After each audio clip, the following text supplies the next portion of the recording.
الله السميع العليم من الشيطان الرجيم. بسم الله الرحمن الرحيم. السلام عليكم ورحمة الله وبركاته. الفاتحة.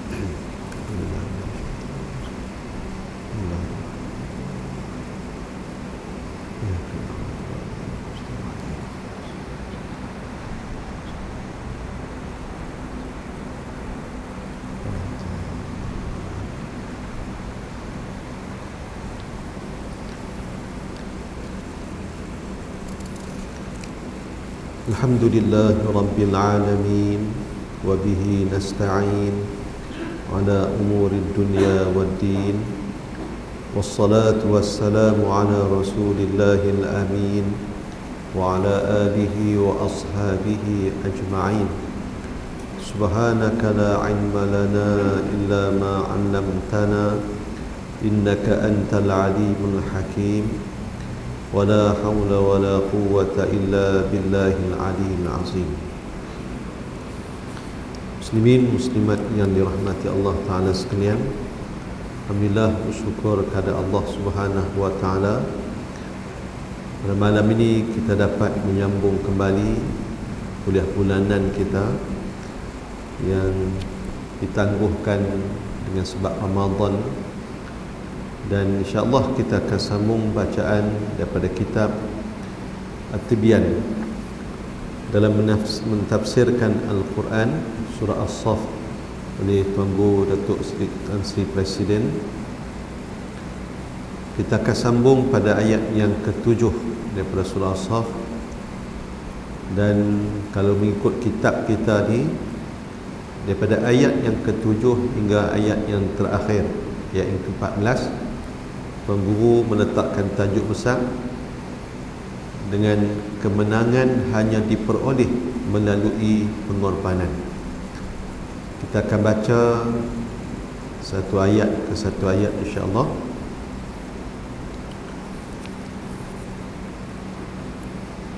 Ayat yang ke-7 daripada surah As-Saff, Allah Subhanahu wa taala berfirman, A'udzubillahi minasyaitonir rajim. وَمَنْ أَظْلَمُ مِمَّنِ افْتَرَى عَلَى اللَّهِ الْكَذِبَ وَهُوَ يُدْعَى إِلَى الْإِسْلَامِ وَاللَّهُ لَا يَهْدِي الْقَوْمَ الظَّالِمِينَ. Dan siapakah yang lebih zalim daripada orang yang mengada-ngadakan pembohongan terhadap Allah sedangkan dia diajak kepada Islam, dan Allah tidak memberi petunjuk kepada kaum yang zalim. Huraian ayat di muka surat yang ke-50.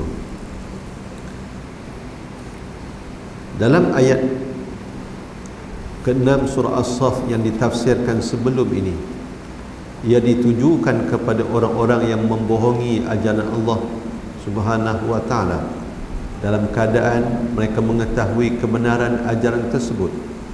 Mereka terdiri daripada golongan Kristian yang mengetahui zahirnya Nabi Muhammad sallallahu alaihi wasallam melalui kitab Injil, dan golongan kafir Mekah yang mengetahui tentang pribadi baginda tetapi mereka tetap membohonginya. Selain dua golongan tersebut, para ulama as-su, yakni ulama-ulama jahat, juga mengetahui kebenaran agama Islam tetapi mereka menyembunyikannya. Mereka secara sengaja menyalah tafsirkan agama Allah dengan tujuan memesongkan manusia daripada ajaran Islam yang sebenar. Firman Allah Subhanahu wa taala, "Wa man adlamu mimman iftara 'ala Allahil kadziba wa huwa yud'a ilal Islam." Dan siapakah yang lebih zalim daripada orang yang mengada-ngadakan pembohongan terhadap Allah sedangkan dia diajak kepada Islam melalui lisan nabinya Nabi Muhammad sallallahu alaihi wasallam. Ayat ini mengemukakan persoalan dalam bentuk nafi, iaitu tidak ada yang paling zalim daripada orang yang mengada-ngadakan pembohongan terhadap Allah Subhanahu wa taala dalam keadaan mereka diajak kepada Islam. Mereka mendengar seruan yang disampaikan oleh Rasulullah sallallahu alaihi wasallam, tetapi membohonginya dengan menyatakan bahawa ayat-ayat Allah itu adalah sihir dan bukannya mukjizat. Mereka juga menamakan Nabi Muhammad sallallahu alaihi wasallam sebagai mukjizat, sebagai ahli sihir. Itu semua bertujuan mengeliru dan menjauhkan manusia daripada ajaran Allah. Khususnya Allah Subhanahu wa taala berfirman, wallahu la yahdil qaumaz zalimin, dan Allah itu tidak memberi petunjuk kepada kaum yang zalim. Hujung ayat yang ketujuh. Allah Subhanahu wa taala tidak memberi taufik dan hidayah bagi membimbing kepada Islam ke dalam hati orang-orang yang zalim, kerana mereka meletakkan sesuatu tidak pada tempatnya. Mereka mengetahui perkara-perkara yang betul tetapi meninggalkannya. Sebagai gantinya, mereka mengambil perkara-perkara yang batil untuk dijadikan panduan dan amalan. Itulah kezaliman mereka. Justru itu mereka tidak mendapat hidayah daripada Allah Subhanahu wa taala. Apabila Allah Subhanahu wa taala tidak memberi hidayah, maka tidak ada sesiapa pun yang boleh memberi petunjuk kepada mereka. Hati mereka tertutup dan keras serta tidak dapat menerima kebenaran dan pengajarannya lagi. Muslimin muslimat mati sekalian, ayat yang ketujuh daripada surah As-Saff, Allah Subhanahu wa taala menyatakan siapa yang paling zalim. Nak dibandingkan dengan orang yang berbohong terhadap Allah, sedangkan dia diajak kepada Islam. Dia kenal Nabi Muhammad, dia tahu kebenaran apa yang Nabi Muhammad bawa, tapi ditolak kerana takabur, kerana sayang kepada kedudukan, takut hilang apa yang dinikmati dengan ajaran yang duk dipegang lama. Macam orang Mekah, bukan tak kenal Nabi Muhammad, sama ada akhlak baginda di sudut percakapan yang tak pernah orang Mekah tahu kata baginda bohong, tak pernah. Akhlak baginda dengan orang, tak kira kecil besar, dengan siapa pun, semua akan memperakui tentang akhlak baginda sallallahu alaihi wasallam. Sifat yang ada pada baginda sifat amanah contohnya, sehingga kan Nabi dah bawa Islam ni pun orang Mekah masih lagi percaya kepada Nabi. Bila nak tinggal Mekah di mana-mana, mereka tak ada tempat yang boleh mereka harap tinggal harta benda kepada seseorang yang boleh terjamin harta benda tu tak hilang ataupun berkurang, melainkan Nabi Muhammad semata-mata. Tapi tak percaya, kerana hidayah ni milik Allah Subhanahu wa taala. Sebagaimana kita maklum dalam ayat lain Allah Taala menyebut wallahu yahdi man yasha. Allah Taala memberikan hidayah kepada sesiapa yang dikehendaki. Nabi Muhammad, bagaimana baginda ditegur oleh Allah Taala, Nabi Muhammad doa minta kat Abu Talib supaya dia diberikan kedudukan, diberikan pelepasan setelah daripada Abu Talib meninggal dunia. Allah Ta'ala kata kepada Nabi Muhammad, innaka la tahdi man ahbabta walakinallaha yahdi man yasha. Sesungguhnya engkau wahai Muhammad tidak dapat memberi hidayah kepada sesiapa yang kau suka, tapi Allah lah yang memberikan hidayah kepada siapa yang dia kendaki. Kadang-kadang untuk orang yang kita tak sangka dulu kuat menentang Islam, berubah menjadi pembela Islam. Orang yang dulu membela Islam tiba-tiba menjadi penentang Islam. Di Saudi dulu, tuan-tuan, saya tak ingat nama syekh tu. Di Saudi dulu ada seorang syekh yang buku dia mendapat perhatian, lakulah, terkenal buku dia dalam membela Islam, menolak apa yang orang-orang bukan Islam dakwa terhadap agama Islam. Tapi bila mana, tuan-tuan, bila mana dia keluar daripada Saudi pergi ke negeri barat, dia pula rapat dengan seorang perempuan Kristian yang akhirnya orang perempuan Kristian tu boleh untuk ubah, tuan-tuan, keyakinan dia akhirnya dia jadi orang yang murtad tuan-tuan daripada Islam. Dia jadi pembela pula kepada bukan Islam.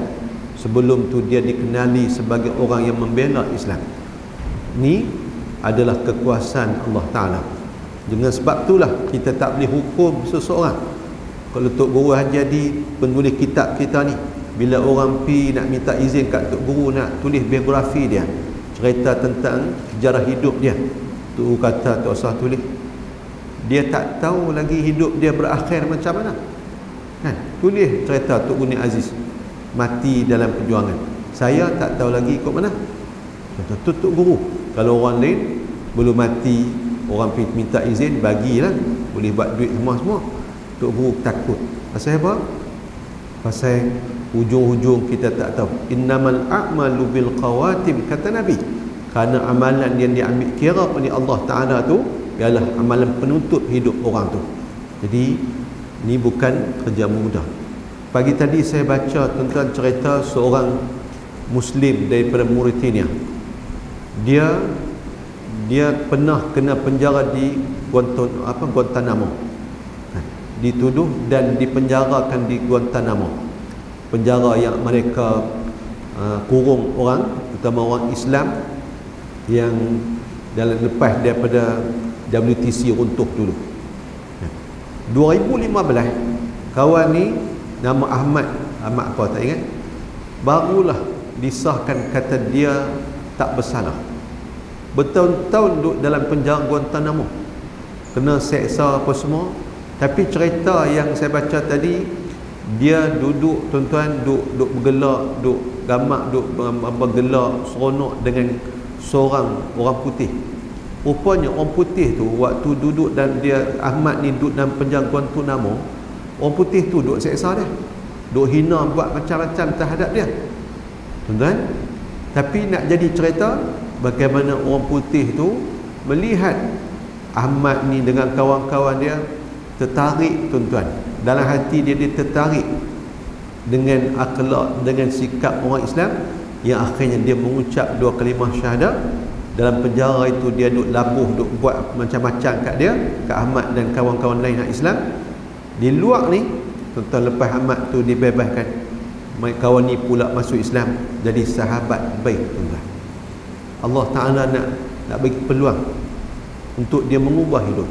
Kalau kita baca tuan-tuan cerita mutaakhir lah ni, orang bukan Islam tuan-tuan menerima Islam di negara barat ni suatu perkara yang menakjubkan kan. Perkara cerita tentang Islam ni jadi benda besar lah ni, tak boleh nak dihalang dah. Gereja-gereja dijual tuan-tuan, di negara gereja dijual, yang beli ni orang Islam kan. Orang Islam makin kuih bertambah, tak kira negara mana sekalipun, tak boleh untuk dihalang lagi. Ayat yang ketujuh ni Allah tanya, siapa yang lebih zalim? Nak banding dengan orang yang berdusta terhadap Allah Ta'ala sedangkan dia diajak kepada Islam. Tentulah bila orang ajak kepada Islam, orang akan cerita, pendakwah akan cerita, Nabi akan cerita, ataupun akan ditanya Islam tu apa yang dibawa, apa yang ada dalam Islam tuan-tuan. Tentulah dia boleh menilai. Seperti mana orang Mekah tuan-tuan, mereka boleh menilai patutnya apa yang Nabi bawa. Seperti mana Abu Sufyan bila mana dia ditanya oleh Heraklius Raja Rom tentang Nabi Muhammad SAW, kalau dia nak bohong dia kata boleh, tapi dia tak tergerak hati nak bohong. Apa yang ditanya oleh Heraklius dijawab dengan jujur, dan apa yang dijawab oleh Abu Sufyan itu diakui tuan-tuan. Itulah ciri seorang Nabi, kata Heraklius Raja Rom ketika itu. Jadi hak tak terima ni pasal apa tuan-tuan? Hidayah ni milik Allah Ta'ala. Jadi kita kalau mak ayah tuan-tuan, kita doa usaha anak-anak, mestilah harap anak-anak jadi yang terbaik, jadi berjenis, jadi orang. Tapi ada dalam keluarga ada juga yang tak mau nak ikut. Nak buat macam mana tuan-tuan? Nak buat macam mana? Ada yang terlepas. Bukan kita tak pesan, bukan kita tak didik, bukan kita tak tegur habis ayat dia dah, tapi tak peraya. Jadi kita bila kita kita hayati ayat ni dan juga ayat-ayat yang lain, kita tak akan menyalahkan saudara-saudara kita kalau kita tahu mereka dah doa, mereka usaha didik dah anak-anak, tapi tak perayalah berubah kelaku anak, pendirian anak tu berubah, kerana ni bukan milik sesiapa ataupun siapa-siapa pun tak boleh nak pastikan kata dia boleh untuk ikut. Tuan-tuan, Nabi SAW satu hari, kata Sayyidina Abu Hurairah, Sayyidina Abu Hurairah ni dengan beberapa orang sahabat duduk dalam masjid, duduk sembang-sembang, Nabi masuk. Nabi kata kat kumpulan sahabat ni, salah seorang daripada kamu nanti gigi geraham dia lebih besar daripada gunung Bukit Uhud dalam neraka. Nabi kata macam tu. Tuan-tuan, terkejut habis sahabat. Sayyidina Abu Hurairah yang meriwayatkan hadis ni, dia kata seorang demi seorang sahabat yang duk kumpul tu mati. Mana hak mati selamat lah. Bukan orang Nabi sebut yang gigi geraham dia besar daripada Bukit Uhud ketika duduk dalam neraka nanti. Tinggal dua orang. Ini hadis sahih riwayat Imam Muslim. Bagaimana hak tinggal itu Sayyidina Abu Hurairah sendiri dan seorang sahabat nama Ar-Rajjal bin Unfuah. Ar-Rajjal bin Unfuah. Ar-Rajjal bin Unfuah ni sahabat semua akui. Rajin sembahyang, bukan takat sembahyang fardu dia jaga, sembahyang sunat, berqiyamul lail, puasa sunat pun rajin, zikir, baca Quran dan sebagainya. Tak ada siapa-siapa yang petikai kata Ar-Rajjal bin Unfuah ni orang baik. Tak ada yang pernah cerita kata Ar-Rajjal ni seorang yang tidak elok. Semua puji Ar-Rajjal. Sayyidina Abu Hurairah kata, nahai dah aku. Tinggal dua orang, takut tak tahu nak habang. Sebelum Nabi wafat, kita maklumi Musailamah Al-Kazzab dah pun ada, dah muncul dah. Dan Musailamah ni pernah hantar surat kat Nabi. Hantar kat Nabi, bagi tahu, dan dia cadang kepada Nabi supaya bumi ni bagi dua. Nabi ambil separuh, dia separuh. Kan? Dia pun Nabi juga, dia kata Nabi jangan separuh, dia separuh. Kalau Nabi tak setuju, dia cadang Nabi Muhammad bagi tahu siap-siap kalau baginda wafat nanti hak pengganti Nabi Muhammad dia Musailamah tu. Nabi jawab surat Musailamah tu, tulis sekali Musailamah Al-Kazzab, pendusta. Maknanya Nabi murka. Tuan-tuan, ketika mana Sayyidina Abu Bakar naik jadi khalifah, Musailamah ni duk ada lagi. Dan bagaimana antara yang mengikuti penduduk, mengikuti dakwah Musailamah ni ialah orang-orang di Yamamah. Yamamah ni negeri asal kepada Ar-Rajjal bin Unfuah. Jadi Sayyidina Abu Bakar, tuan-tuan, arahkan kepada Ar-Rajjal bila dia kata dia boleh tolong untuk bagi nasihat, untuk bagi peringatan kepada orang di Yamamah, dia akan tolong supaya mereka jangan ikut Musailamatul Kazzab. Dan Bakar pun izin sebelum dilancarkan perang terhadap puak yang murtad tu. Jadi Ar-Rajjal ni dia tuan-tuan, dia jumpa dengan Musailamatul Kazzab dalam sebuah rumah ataupun sebuah bilik. Bagaimana Musailamah kata, aku menawarkan kepada hang, dia bawar tuan-tuan hak yang menyeronokkan nafsu lah, tawar harta, tawar kedudukan dan sebagainya, dengan syarat hang habaq kepada orang ramai sagi bila keluar. Kata Nabi Muhammad pernah sebut dan hang pernah dengar, kata aku ni adalah pengganti dia lepas daripada dia mati. Tuan-tuan, Ar-Rajjal ni kata okey, boleh. Dia pun keluar tuan-tuan lepas pertemuan dengan Musailamah, dan dia sebut seperti mana Musailamah minta dengan membohongi tuan-tuan orang ramai, kata dia pernah dengar Nabi Muhammad sebut kalau Nabi tak ada nanti, maka pengganti Nabi adalah Musailamah. Tuan-tuan, maka Sayyidina Abu Bakar hantar bala tentera, dan antara yang terbunuh adalah Ar-Rajjal bin Unfuah tu sendiri. Sayyidina Abu Hurairah, tuan-tuan, ketika tu dia di Madinah, dia tak ikut serta perang. Dia dengar berita kata Ar-Rajjal bin Unfuah ni mati dibunuh. Tuan-tuan, Sayyidina Abu Hurairah sujud syukur terus. Sujud syukur. Pasal apa? Pasal makna dia apa yang Nabi sebut, orang yang busi dia, pergi geraham dia dalam syurga, dalam neraka nanti besar daripada Bukit Uhud, adalah Ar-Rajjal bin Unfuah. Dia tak syukur, sujud syukur macam mana? Mana dia Sayyidina Abu Hurairah bukanlah penghuni neraka. Hak pun neraka Nuh kawan tu Ar-Rajjal, yang sebelum ni sahabat semua puji kata orang baik. Tuan-tuan, penghuni neraka dalam hadis sahih sebut bau kanan kiri kanan bawah ni, bahu ahli neraka ni tuan-tuan, kalau naik kuda yang pantai, ambil masa tuan-tuan, ambil masa berbulan. Dia punya perjalanan 40 hari perjalanan, punya jauh, nak cerita besarnya. Duduknya seorang ahli neraka tu tuan-tuan, tempat dia Nabi kata daripada Madinah ni pergi ke Ramazah. Ramazah ni jarak dengan Madinah lebih kurang 200 km. Besar tubuh ahli neraka. Telinga ahli neraka ni Nabi kata apa? Ni 70 hasta. Punya besar. Kulit ahli neraka ni tebal 3 hari. 3 hari kalau berjalan 3 hari baru selesai. Kata tebalnya bukit kulit ahli neraka ni besar. Jadi bayangkan Ar-Rajjal yang dikenali tuan-tuan sebagai sahabat Nabi, orang baik apa semua, tapi perakhiran dia sebegitu. Na'udzubillah min zalik. Tuan-tuan, kita harap moga-moga Allah Ta'ala kekalkan nikmat iman Islam ni sampailah kita mengakhirkan hidup kita dengan iman dengan Islam ni. Allah kata siapa yang lebih zalim nak dibandingkan dengan orang yang berdusta, berbohong terhadap Allah Ta'ala, sedangkan dia diseru kepada Islam, diajak kepada Islam.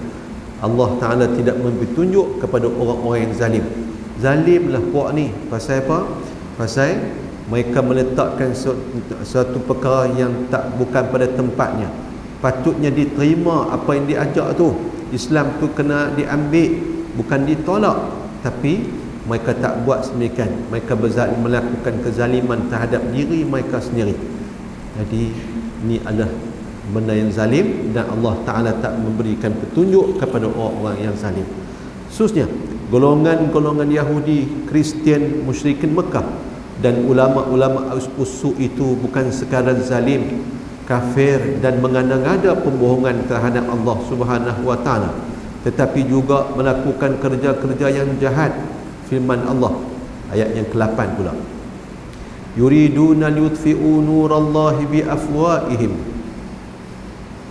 wallahu mutimmu nurihi walau karihal kafirun.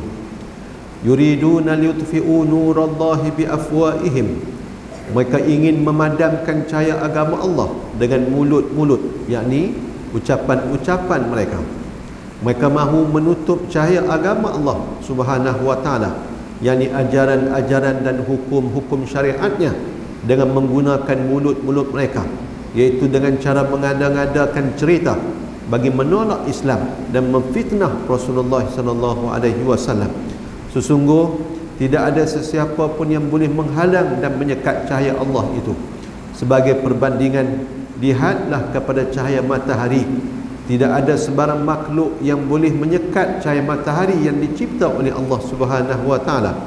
Cahaya agama Islam lebih hebat daripada cahaya matahari lagi. Tidak ada siapa pun yang boleh menutup cahaya itu, walaupun dia mempunyai pemikiran yang bijaksana. Firman Allah Subhanahu wa Ta'ala, wallahu mutimmu nurihi walau karihal kafirun, dan Allah Subhanahu wa Ta'ala tetap menyempurnakan cahayanya walaupun dibenci oleh orang-orang kafir. Hujung ayat yang ke-8.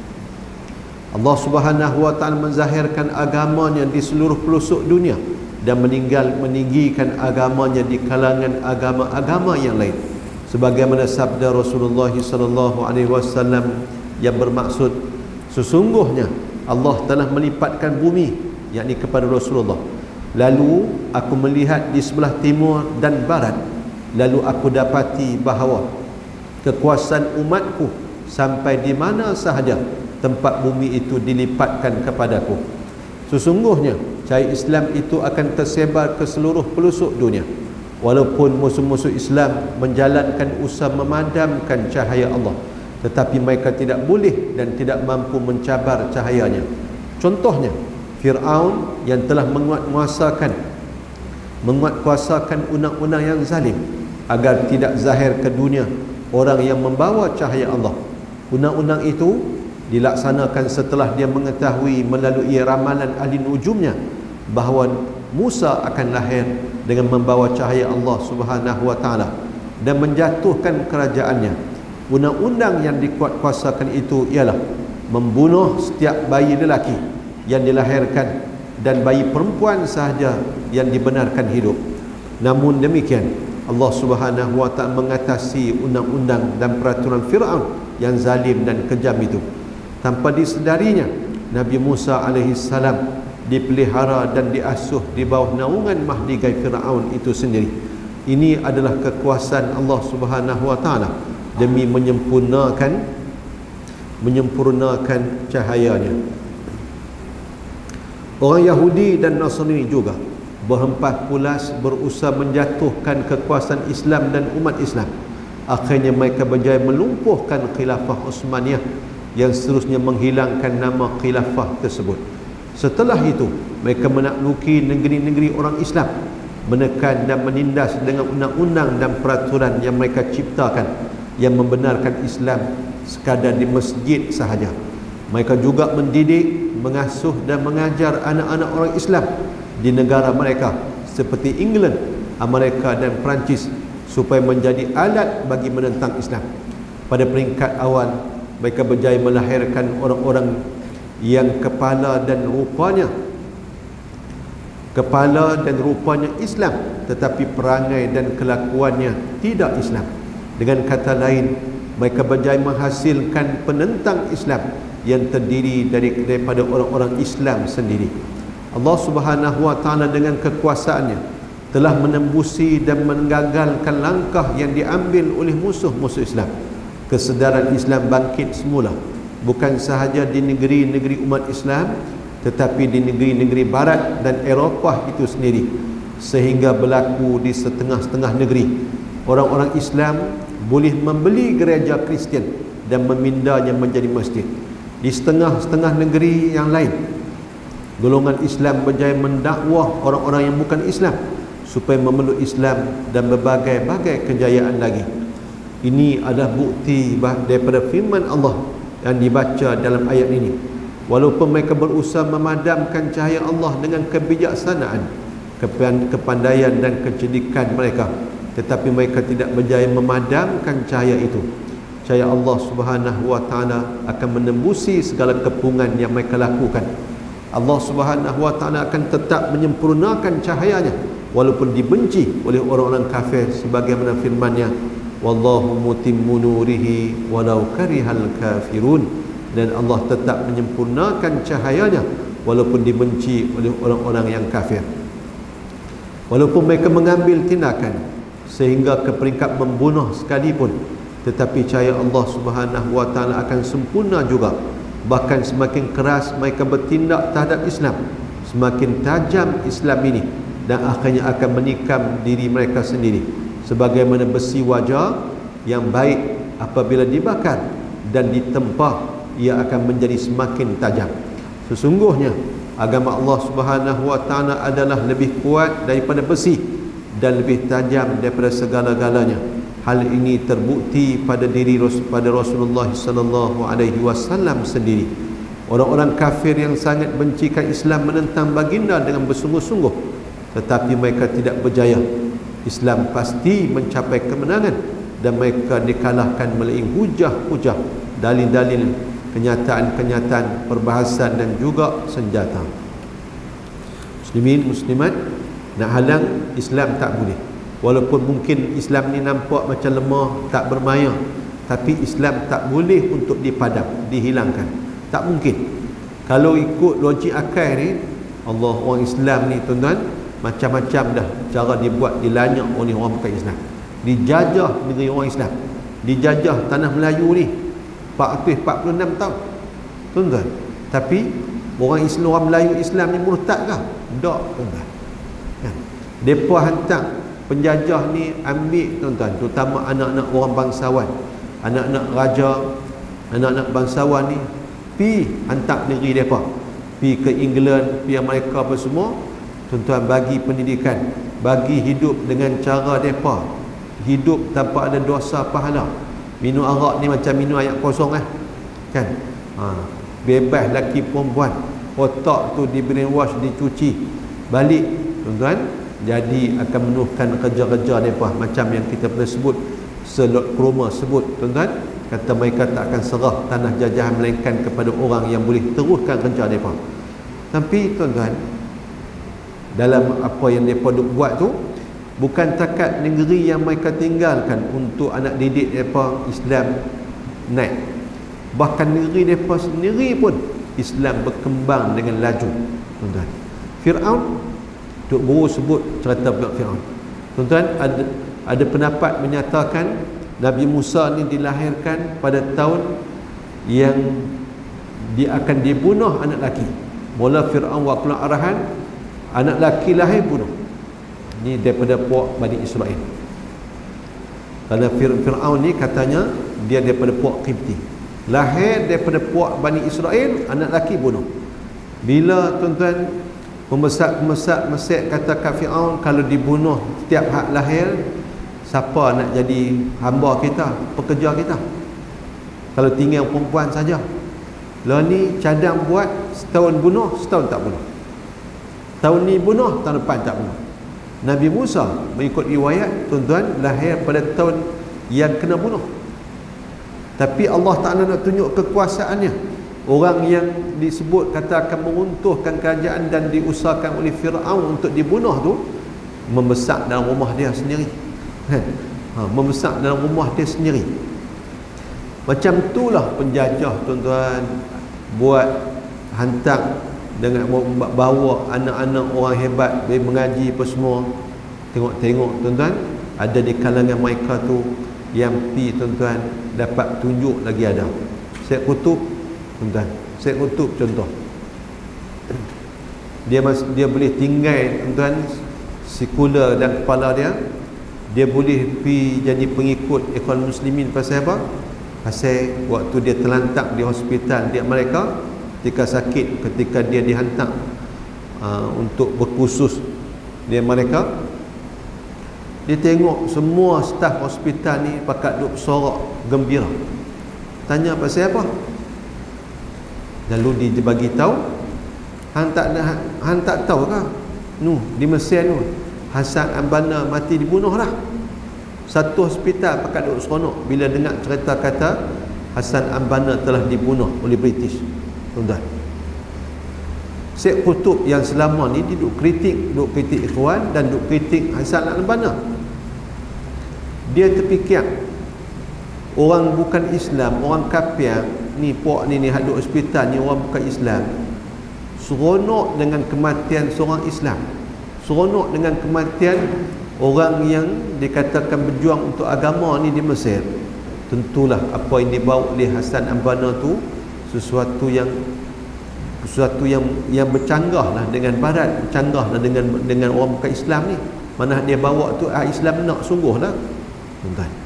Pasal kalau hak yang bawa agama tapi ikut dengan apa yang penjajah ataupun orang bukan Islam nak, itu ada sesuatu yang tak kena.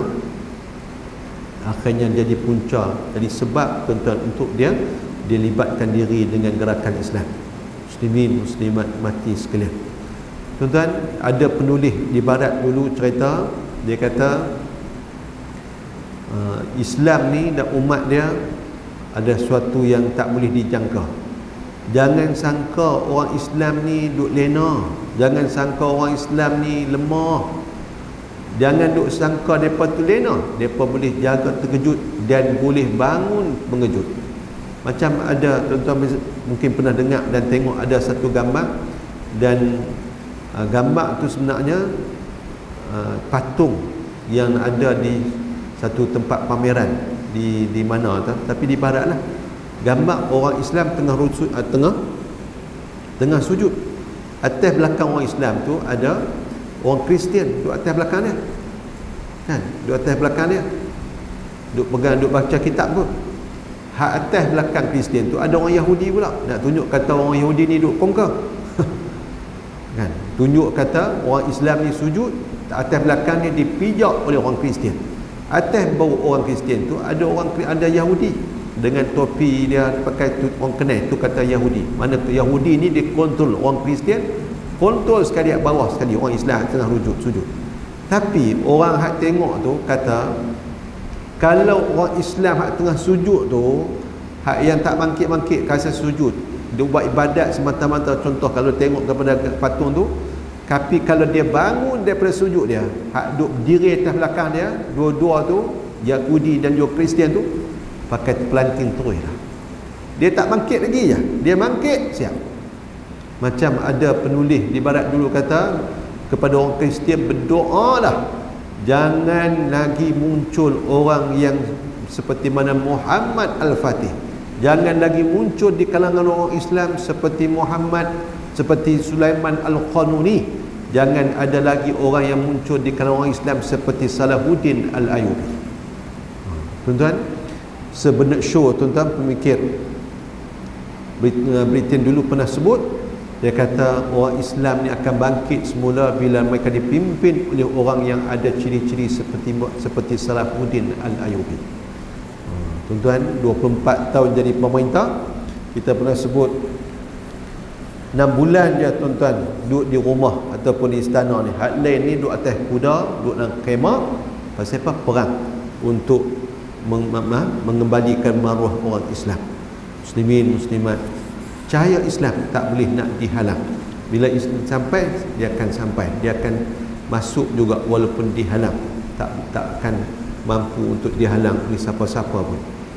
Saya baca baru ni cerita ada seorang Korea ni tuan-tuan, dia pergi ke Tunisia. Cerita ni banyak tahun dah rupanya. Dia pergi ke Tunisia. Jadi pergi nak jumpa sesungguh dengan mufti kerajaan Tunisia. Dan bila jumpa tu dia kata dia nak masuk Islam. Masa dia nak jumpa tu ada beberapa orang lah yang juga nak masuk Islam. Tapi orang dalam Tunisia ni, orang Kristian di Tunisia sendiri, dia seorang luar. Jadi mereka kata silap kot yang main daripada Korea sampai kini nak masuk Islam, awak tak pergi jumpa orang Islam di Korea kan? Di Korea apa ada masjid? Tak, dia kata dia nak masuk Islam ni pasal dia ni duduk dalam keluarga, dia anak tunggal, mak ayah dia ni Kristian Katolik yang cukup ta'assub, pegang kuat sungguh dengan Kristian Katolik. Jadi dia tak mau, walaupun dia masuk Islam, dia tak mau mak ayah dia tahu kata dia masuk Islam. Dia tak mau depa tu teguri hati, dan tak mau kok depa buat tindakan yang drastik luar daripada batasan. Dia tak mau macam tu. Jadi mufti Tunisia ni kata yang sampai nak mai sini juga nak masuk Islam ni pasal apa? Dia kata dia pilih Tunisia ni pasal dia nak sijil masuk Islam. Sijil masuk Islam. Oh, mufti Tunisia kata tak apa. Tuan-tuan, kita biasa kita dengar orang masuk Islam ni sijil dia apa, tak mau. Tak perlu kan Islam. Daftar biasa-biasa je. Walaupun memang macam saudara baru hak duduk di Perkim semua, mereka akan dapat kad apa semua, kata saudara baru mu'alaf.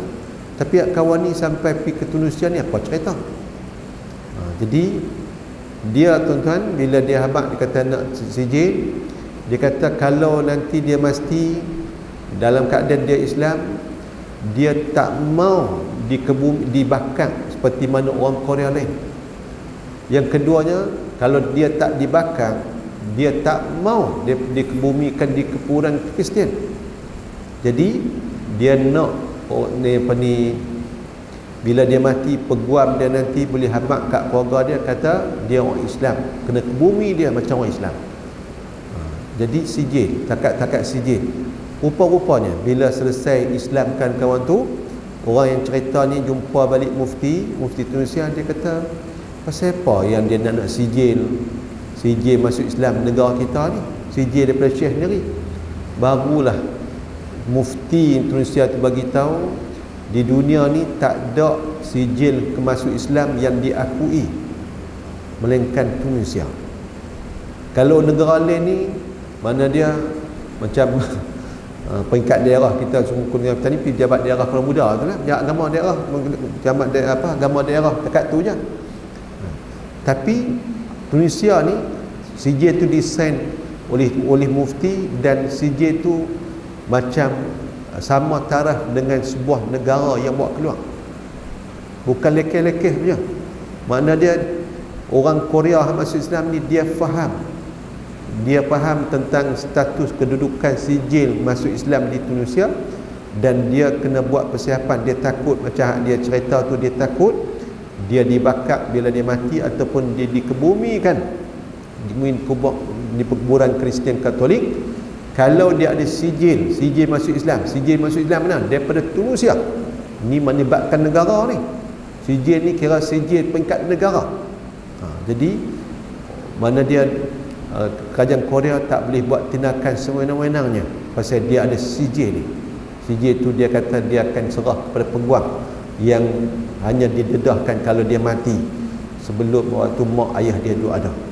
Tuan-tuan, kalau kita baca ni di Sepanyol, tuan-tuan, kalau saya pernah cerita Tan Sri Sanusi Jonet waktu dia pergi ke Mesir dulu tahun 86 gitu kot, 87 lah, waktu dia jadi menteri besar.